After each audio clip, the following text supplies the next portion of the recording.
Hello tout le monde, j'espère que vous allez bien. On se retrouve aujourd'hui pour une nouvelle vidéo dans laquelle je vais vous parler de la diversification alimentaire, vous donner mes conseils, le matériel que j'utilise, vous donner quelques recettes.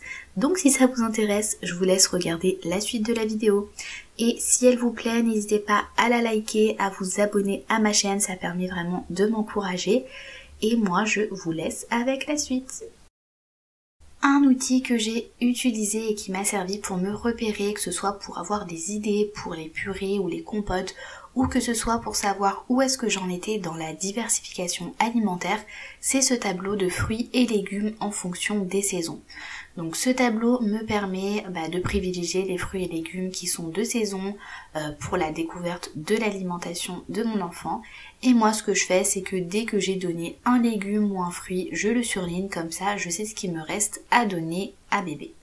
Je ne vais pas forcément faire tous les légumes ou tous les fruits de la liste, mais ça me permettra de pouvoir varier en fonction des saisons.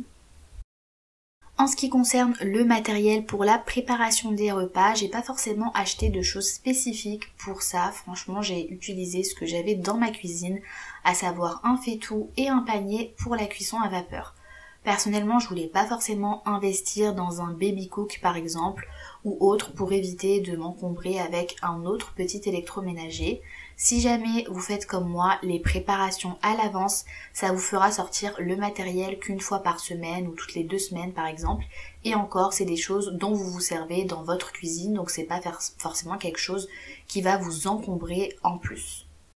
Et pour mixer le tout, j'avais tenté d'utiliser un petit hachoir, mais honnêtement je trouvais que c'était pas top comme résultat. Donc j'ai sorti mon gros blender de chez Lidl et franchement il est juste génial. Il me fait des purées avec une texture juste parfaite. Alors c'est vrai que pour le coup c'est un peu encombrant, mais c'est quelque chose que j'avais déjà chez moi, encore une fois. Je l'ai pas acheté spécialement pour ça. Et ce que je fais, comme je vous l'ai dit juste avant, c'est que je fais mes préparations en avance, donc je le sors une fois et après je le range jusqu'à une semaine ou 2 semaines après. Pour la conservation des purées ou des compotes, ce que vous pouvez utiliser, ce sont des bacs à glaçons. Lorsque vous donnez des petites quantités à bébé au début et que vous pouvez pas forcément cuisiner des toutes petites quantités, ça permet de pouvoir congeler dans les petits bacs à glaçons. Et lorsque bébé augmentera les quantités, vous pourrez donner plusieurs glaçons, ce qui ne fera pas du gâchis. Et j'ai également cette boîte à compartiments que vous allez voir plus en détail dans la vidéo, qui est idéale pour conserver des grandes quantités de nourriture. Donc c'est top lorsque vous êtes un peu plus avancé dans la diversification alimentaire. Pour les préparations fraîches ou même pour la congélation parfois, j'utilise des pots en verre ou j'ai certains pots en plastique, mais je préfère quand même ceux en verre. Je trouve ça super pratique, surtout si vous sortez, ça permet de les emporter avec vous. Vous pouvez facilement en trouver sur Amazon. Pour les pots en verre, ce sont des pots à yaourt. Et pour les pots en plastique, vous trouvez un peu partout. Je sais que chez Emma, ceux-là viennent de chez Emma, mais vous en avez vraiment un peu partout dans les magasins. Pour les cuillères, on m'a conseillé pour les débuts de commencer avec ce type de cuillère qui est plus adapté, surtout si vous commencez la diversification à 4 mois. Ça permet de pouvoir mettre la quantité adaptée et de pas trop en donner d'un coup. Ça se met vraiment dans l'espace qui est juste au milieu. Et vous en avez une autre avec un espace qui est cette fois-ci ouvert pour y mettre de plus grandes quantités et c'est conseillé à partir de 6 mois il me semble. En tout cas c'est ce qui est marqué sur la boîte. Et vous avez aussi la cuillère basique en silicone qui est je pense un indispensable à avoir. Au niveau des assiettes, pour l'instant j'ai pas investi dedans car je réchauffe directement les pots que je prépare, mais j'en ai une pour les purées que je décongèle du bac à glaçons. Donc c'est une assiette qu'on m'a offerte, donc je saurais pas forcément vous dire d'où elle vient exactement, mais voilà, elle est très pratique et pour l'instant je vais pas m'attarder là-dessus. Pour la partie dégustation, on va dire, j'utilise cette chaise haute qu'on m'avait offerte d'ailleurs. N'hésitez pas à regarder ma vidéo sur les achats puériculture si ça vous intéresse, je vous en parle en détail dedans. Et donc cette chaise haute est juste super pratique déjà, je trouve qu'elle est adaptée à bébé, même si vous voulez commencer la diversification à 4 mois, vous avez comme une sorte d'adaptateur en gros qui permet à bébé d'être bien installé. On a la petite tablette devant qu'on peut utiliser pour le repas et qu'on peut, une fois que bébé a mangé, retirer le plastique par-dessus et utiliser comme table d'activité. Donc vraiment, je la trouve juste géniale. Qui dit bébé découvre une nouvelle alimentation, dit bébé en met un peu partout. Donc vaut mieux protéger les vêtements de votre bébé avec un bavoir. Et moi je suis une grande adepte des bavoirs tabliers. Je trouve franchement que c'est tellement pratique parce que ça protège vraiment bien les vêtements, notamment au niveau des manches, parce qu'il y a toujours ce moment où bébé va, une fois qu'il a la purée dans la bouche ou la compote, mettre sa main dans la bouche. Et voilà, je trouve que c'est vraiment plus pratique. Et le petit plus, c'est les bavoirs en matière un peu plastique qui permet de facilement les nettoyer. On continue avec quelques exemples de recettes.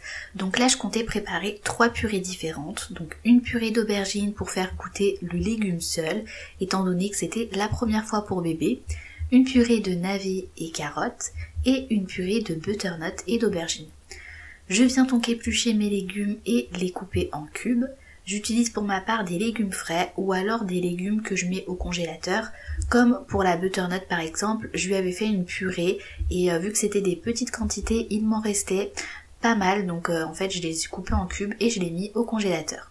Ce que vous pouvez faire, et je pense c'est ce que je ferai plus tard, c'est lorsqu'elle aura bien introduit pas mal de légumes, je ferai les purées en fonction de nos repas également et vice versa, ça me permettra d'utiliser tous les légumes en question par exemple. Ensuite donc je viens disposer les aubergines et les carottes dans le panier vapeur. Pour le navet, je le fais cuire dans l'eau qui va servir à faire chauffer le panier. J'ai laissé cuire pendant une quinzaine de minutes et j'ai mis les légumes de côté. J'ai enchaîné avec la cuisson d'autres aubergines et de la butternut. Alors je savais pas encore à ce moment-là que j'allais faire cette purée, sinon bien évidemment j'aurais fait cuire toutes les aubergines en une fois. Une fois que tous mes légumes sont cuits, je vais passer au mixage.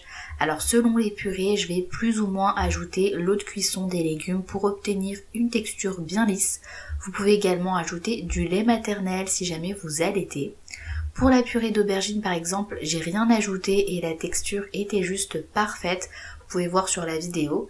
Une fois ma purée cuite, je la transvase dans un pot, enfin une fois que ma purée est plutôt mixée, je la transvase dans un pot en verre dont je vous ai parlé juste avant. Au niveau de la quantité, je fais vraiment à l'œil en fonction d'où bébé en est dans la diversification. Là par exemple, c'est la moitié du pot. Je fais en général de la purée pour 2-3 jours que je conserve au frigo et pour le reste, c'est-à-dire au-delà de 3 jours, je mets au congélateur. Pour la purée de carottes et navets, j'ai dû ajouter l'équivalent d'un petit verre d'eau de cuisson pour obtenir une texture lisse. Alors j'ai oublié de vous montrer pour la purée d'aubergine, mais j'ajoute toujours 1 à 2 cuillères à café d'huile d'olive pour l'apport de matière grasse. J'ai conservé les autres purées dans le grand bac dont je vous ai parlé juste avant. Donc comme vous pouvez le voir, c'est des compartiments assez grands. Il est noté 90 ml sur un compartiment. Par contre, la prochaine fois, je remplirai pas la purée à ras-bord parce que lorsque j'ai fermé la boîte, les purées se sont étalées sur le côté. Donc si jamais vous faites plusieurs purées différentes, ça risque d'un peu déborder sur le côté. J'ai donc mis ma purée de navets carottes et ma purée d'aubergine butternut dans les différents compartiments. J'ai également complété avec des pots en verre et un pot en plastique. Donc les pots, je vais les conserver au frigo à part celui en plastique que je vais mettre au congélateur. Comme je vous ai dit, ça me fera 3 jours et le reste, je les sortirai du congélateur lorsque j'en aurai besoin. Alors ce qui manque à cette boîte, c'est vraiment un espace sur le couvercle où on peut écrire au marqueur pour chaque compartiment ce qu'il y a dedans. Là j'ai utilisé le système D, donc j'ai marqué sur une feuille de papier blanc ce qu'il y avait dans chaque compartiment. J'ai disposé les petites feuilles sur les emplacements et j'ai couvert d'un scotch pour chaque petite feuille. Je pense que je m'achèterai le même bac pour les compotes, je trouve que c'est super pratique, surtout les compotes c'est pas quelque chose qu'on va forcément faire pour nous adultes, donc ça nous évite de devoir éplucher tout le temps les pommes et les autres fruits, de devoir mixer à chaque fois, donc je vais investir dans un deuxième bac comme celui-ci. Pour les compotes, j'ai commencé 2 semaines après avoir introduit les légumes. Après, il n'y a pas forcément de règles, vous pouvez commencer en même temps, ou alors commencer par les fruits plutôt que les légumes. Pour ma part, j'ai réalisé les compotes maison, donc j'ai commencé par la compote de pommes toute basique pour voir si déjà ça passait au niveau de la pomme. Et ensuite, j'ai commencé à faire des mélanges. Donc là, j'ai préparé une compote de pommes et bananes. Donc rien de plus simple, vous épluchez vos pommes, vous les coupez en cubes en veillant à bien enlever les graines qui s'y trouvent à l'intérieur. Et ensuite, je mets le tout dans une casserole avec un fond d'eau pour éviter que ça brûle et je laisse à feu doux compoter tranquillement. Une fois que cette base est prête, vous pouvez vraiment ajouter les fruits que vous souhaitez. Donc la banane, moi je l'ai prise, je l'ai coupée en morceaux et je l'ai directement mis au mixeur avec les pommes qui ont été cuites. Vous pouvez également prendre du kiwi et faire la même chose que pour la banane. Et j'ai également fait une compote pommes et pruneaux. Donc par contre les pruneaux cette fois-ci je les fais cuire également. Là je les ai pas fait cuire avec la pomme et vous pouvez tout simplement tout faire dans la même casserole. Vu que la pomme j'allais faire moitié compote pomme pruneaux, moitié pomme kiwi, j'ai fait tout à part et franchement le résultat il est juste top. Ma vidéo arrive à sa fin, j'espère qu'elle vous aura plu, que ça vous aura donné des idées pour la préparation des repas de vos bébés et surtout de comment débuter la diversification alimentaire. Je vous invite à interagir en commentaire, à liker la vidéo et à vous abonner à ma chaîne si ça n'est pas encore fait. Et moi je vous dis à très vite pour une prochaine vidéo.